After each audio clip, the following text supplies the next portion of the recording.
Susundati. Paring dawuh sinuwun Prabu. Ojo banget koyo. Yo ora ayo iki panciran. Lho nek pancawan kadengan para kawen wegah. Iki njur kaya ngopo mirange Rama? Sinuwun Prabu, mantap bab Kanjeng Rama boten sisa kantos. Kanjeng Rama tartamtu sarujuk yen to kula panjenengan kok saged sesandingan. Atut nuntut pindha mimi lan mintuna sinuwun. Sesudah Dewi. Sinuwun Prabu hayang uruk katresnanku aduh pipine sinuwun. Ih. Coba sawangen pas padake. Sapa sing kok arasi? Katresnanku sinuwun Prabu hayang. Loh!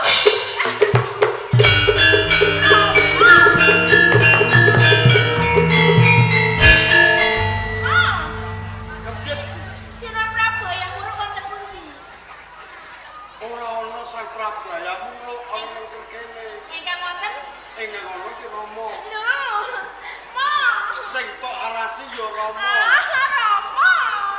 Sing tok jombal jawi ki ya Rama. Rama! Lisen ta kowe? Panjenengan ya mendel. Aku.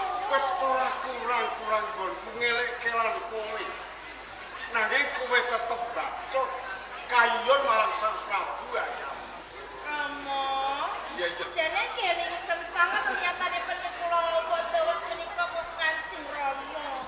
Pangaksamanipun Rama. Iya. Piye? Awet agung tresna kula kaliyan Sinuwun Prabu hayam uruk mila rinten lan dalu ananipun namung ninggalih lan Sinuwun Prabu hayam uruk. Sudah Dewi, Pareng dawuh. kowe kuwi mung putrine mesak hati pati. Lho nek kowe kayuyul kepengin kagarwa ratu ing Majapahit Sang Prabu Ayamulo kuwi tangih lakone. Rama lha kok saged. Lha iya. Ing atase Rama iki mung sak bupati. Lho kok kepengin duwe mantu pangarsa ing Majapahit kae Ratu Abalaraja. Tangih lakone. Rama, ampun pangandikan kang kados nyaten langkung rumiyin. Kedahipun budidaya ditampi menapa boten menika rak wingking kok. Ingkang baku kula dipun unggah-unggahi Rama suwanten aja Lho lha kowe bae. iki njur kepiye Sesundate? Kowe iki bocah wadon. Lho kok arep munggangke sapa wong kejaba sapa iku? Sing kok unggangke wis jeneng ratu. Kula tresna kalih Sinuwun Prabu hayam uruk. Nek kula boten kelapan sesandingan dados garwanipun Sinuwun Prabu hayam uruk, pun kula pejah kemawon boten napa-napa. Aja kaya ngono. Dengan kelangan putri kula boten napa-napa. Putriku ki mung sawiji kowe. Kersa. Ing lamane kowe boten kersa. Lah nek kok endengke patimu ora klakon dawuh lalu Sang Prabu Ayamulo kene. Nggih. Ya. Sesudah Dewi. Syawura. Nek panjang sesandimu kaya ngono aku njur kalingan. Kenapa mau? Duk rikala Rama iki isih muda. Durung dadi momongan karo kowe. Pancen aku kuwi wis nate janji lan wakmu tribuan. Janji perkawis menapa to Rama? Nek wakmu duwe priya kakung. Ya, Nggih. aku dadi putri mengko bakal dijogo. Lah. Lah iki malah saya kebenaran. Raji kok. Lah nek pancen kaya ngono penjalukmu katimbang kowe mati, aku mengko njur kalingan. Ini mbak panjenengan kecaran putri Rama. Iya, Iku Mama. nak budidaya. Saiki ngene, mumpung iki isih bengi, Nggih. saiki ngaso salira dhisik, sesuk tabuh wolu budal ing Majapahit. Saestu nggih, Bu. Gawe Pracakrama. Niki tata-tata nggih. Iya, monggo digawa ya. Enggak nggih. Iya, ayo. Enggak Rama. Putra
senengane ono wigatnya. Nah, mula sangka kuwi Kakang. Saiki enggal kandha supaya prajurit Dharma Putra kabeh ki ngerti apa sing kok karepake. Rawalen rayuyu. Ya. Lan kabeh prajurit Dharma Putra. Apa sebabnya? Kowe tak kumpulke. Oleh alon-alon cilik. Ana kagatan mligi kanggo kowe kabeh. Wigatine apa? Wigatine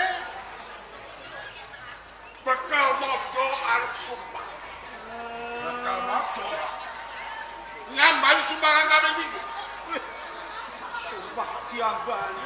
Rikala barengi laire Sang Prabu Hayamwulo lan bledose sarwa kabur. Iki arep diambali. Mula kowe kabeh nek kowe nyengkulung lekase bakal moto. Ateges kowe anjek-anjek mangkene sedulurmu. Kalian lho. Prajurit Dharma Putra kali 3. Papat. Rakuti Rasmi Racana wis mati. Kowe bisa bela ke sedulurmu. Nek perkara kuwi to. Nganti aku kuwi kukoting jagat. Yen Gajah Mada durung mati. Rumangsa ngikit rasane ngati. Apa meneh? Saiki sumpah sing kaping pindho. Lho, sumpah kok bola-bali. Sumpah apa meneh? Kula kuwi. Kejaba kuwi. Sawise ana prajurit Bayangkara. Prajurit Dharma Putra kaya-kaya disisihke. Kaya-kaya rakyat Nusa Dandang Sinu. Mergo kowe aku duweni waktu sandungan. Ya. Ora yo modho tak aku sandungan. Wajib singkirke sujate Majapahit. Kanthi dalan iki sedagep leng lawe. Ing semoga sarujuk sajroning lairmu ning batinku ora nyocoki. Swasana apa mengko? Kedadean apa? Sing dhewe karo si Gajah Mada. Kowe aku manunggal nyawi. Lah Dharma Putra? Nggih. Aku tak tahu. Yen kedadean iki dadi perang piye kowe? Amit sewu dalem Kajeng. Menika dadosan perang terus sarujuk marang panjenengan. Sago? Sago. Tegese getih. Sempaling dirakan. Sago. Sago. Diwiti. Budalke prajurit. Budallah. Sendika.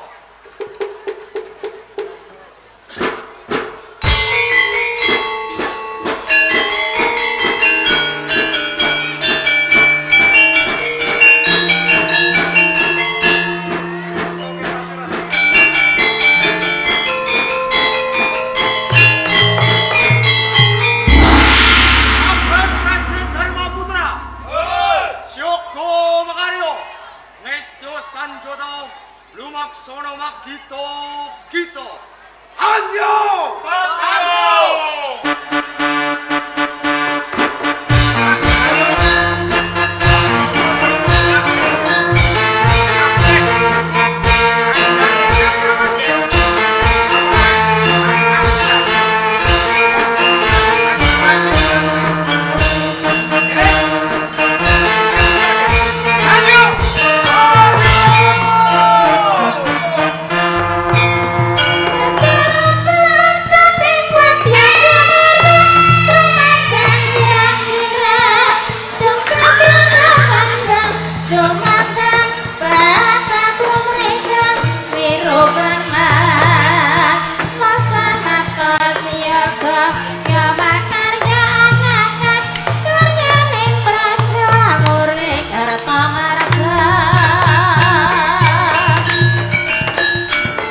agunge panuwun ingkang tanpa pindhah ing wedal sapunika kula sampun kapasrahan. Dumateng kawula Nayaka Praja lan tam-tamaning negari ing Kraton Majapahit. Ingsun bakal ngacaran sumpahing Gajah Mada. Hanimbah hangingetake uga hamutusake sineksenan sakabehing para kawula lan Nayaka Praja tam-tamaning negara ing Kraton Majapahit. Ari kalenggan iki Gajah Mada bakal nganakake sumpah. Mula sawaning Gajah Mada kairingan gending gula klapa.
Rani Triwana Tunggadewi Jaya Wisnu Wardhani.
Sineksen Patuko junjungan kawula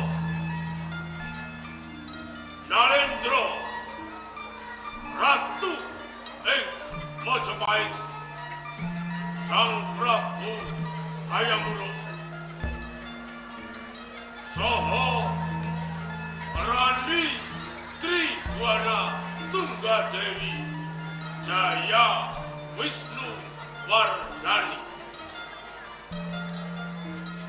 Uga sineksen Bandera Kula Klapa saandhape kapula sinupeturang Wilwa Tekta.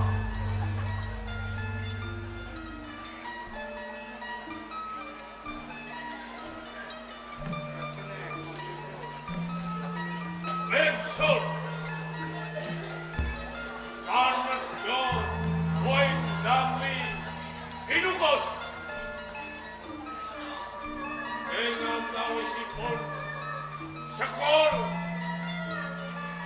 pantel lan sesaminipun. Saderengipun paham tempo sumasih Bali mancing wewengkon kedaton Mojopahit Tanjung Pura nyawiji dados tunggal ing Praja Mojopahit kanthi sinebat Nusantara. Nusantara. Nusantara.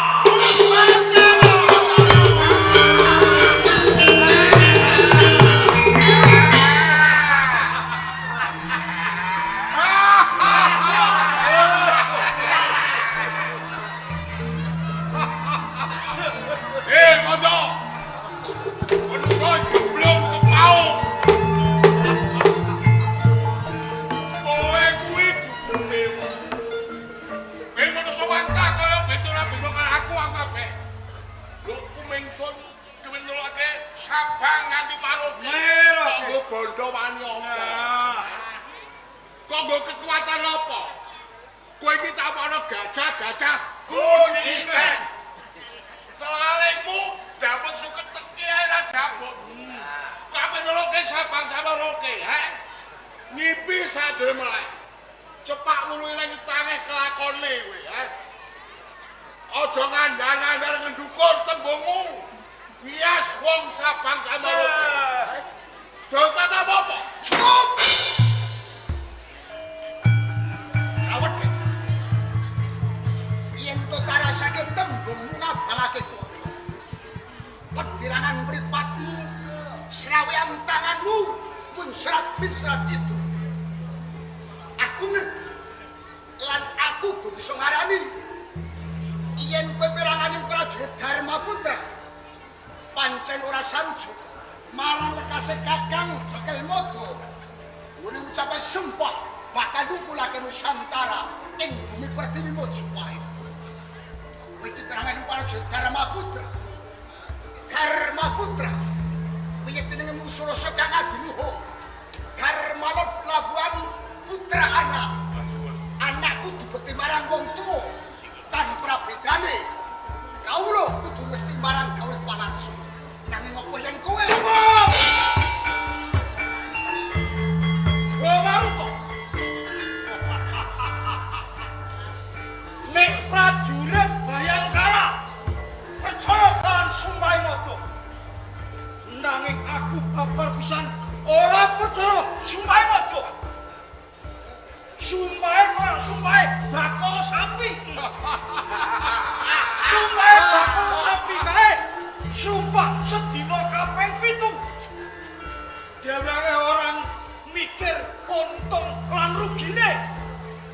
Lho, apa meneh kok Modo? Lho, sumpah kok dibolan-balani nganti kaping 7. Kowe ngerti yo? Prabu Dandang Des Kertajaya, Prabu Jayakatwang, kae Ratu Gung Binatara. Nanging ora kuwo nungko kae Sabang nganti Merauke lho. Bekelmodo kowe apa? Cukup! Orang ngira babar pisan. Atasing prajurit Dharmaputra kang kapitala pinangka dadi gol ageng Senopati ing Kraton Mojopahit. Ninggalke suku sikon Traksila. Satebah ngasorake marang diri pribadi. Kudune kemawas nganti Kakang Bekelmodo ngucapke sumpah ing sak ngisore gapura kula tetap. Kabeh iki mau kanggo muktine para kawula ing Kraton Mojopahit. Kalebu aku lan kowe kabeh. yen tembungmu kaya lanang-lanang. Ojo ngoceh kaya betet kerep tanoan. Ini ayo moto tanpa. Sapa mau kakon, iwene opo? Kowe mung diukeset. Gajah moto pisau. Kowe sapa? Cukup! Iya sudah nakam mergobo sabang nganti merauke yen manunggal marang Keraton Mojopahit bakal tansaya kencang-kencang yen kowe ora sarujuk yo prajurit Dharma Putra Bayangkara sing bakal belani kawan kakang ojo kok kowe cangkem kuat.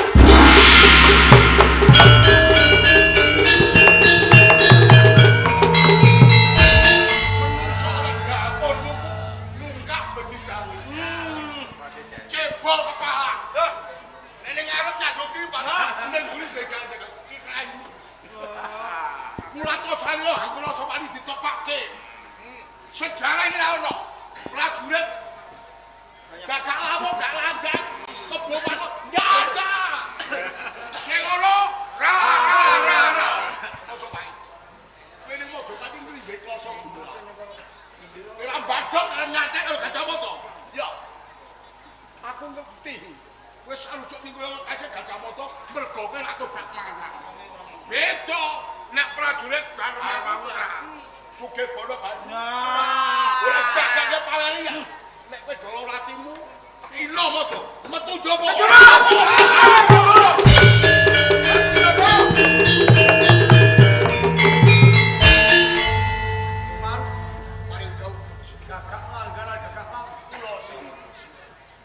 Salah sawijining prajurit Bayangkara. Aja tumindak sak arepmu dhewe. Prajurit Bayangkara kang dadi tuwa-tuwangganing ora namung kakang yo gene perwani pancen karo tamu. Awit keberangan jroning maklang. Awit pakantunipun prajurit Dharma Putra. Matur kanggo Sang Prabu Wayang Wuru. ing wedal sakmenika ingsun paring purba lan wasesa dhumateng panjenengan perkawis prajurit Bayangkara. Oh, iya nggih.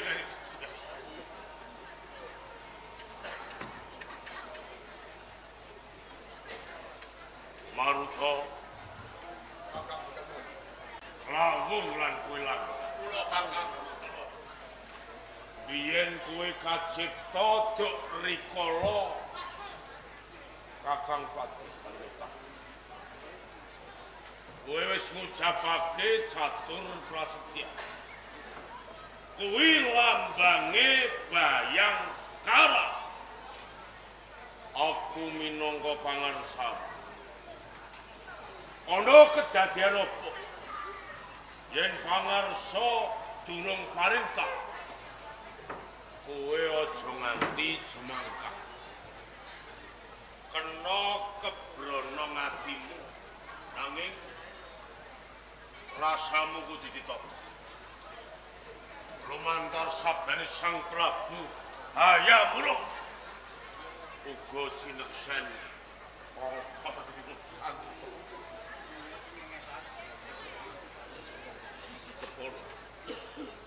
prajurit Dharma Putra nek kena diri.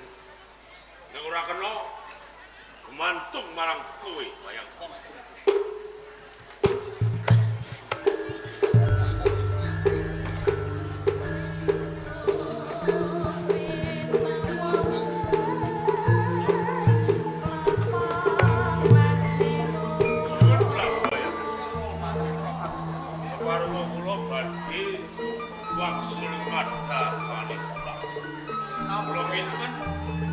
Bayangkara badhe merantasi